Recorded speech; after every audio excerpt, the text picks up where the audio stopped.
Bukas ba yung ano, Chief? Bukas yung kapihan, yung coffee shop? May bayad ba ang entrance pag magkakape lang? Pag magkakape kayo sir, wala na po kayong babayarang entrance fee. Papanin lang dyan per head, papavalidate nyo lang po ito. Sige. Kasama nyo po yung isang motor? Hindi, ako lang. Mag-isa lang kayo sir. Pangalan sir? Larry. Pavalidate lang po yun sa cashier para sige, thank you. Yung restaurant tsaka yung coffee shop, iisa lang yun? Yes po. Sige.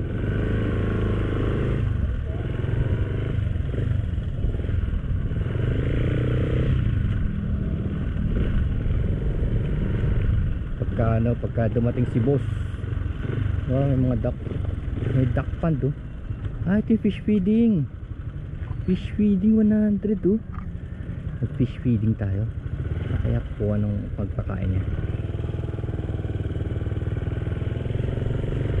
Marami na rin silang kalaban kasi marami ng resort dito, tapos yung iba dito mura lang talaga, tsaka yung iba nandun sa may gitna dun, talagang wilderness.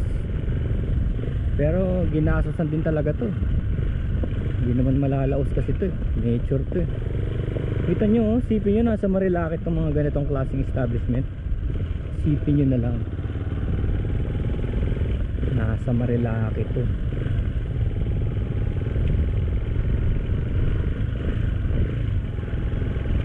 Kasi kung hindi mo malalaman yung mga ganitong lugar,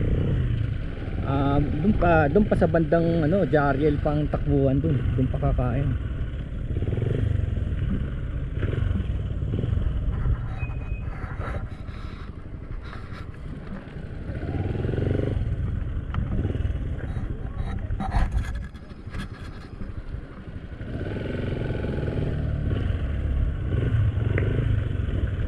Motorcycle parking, ayun.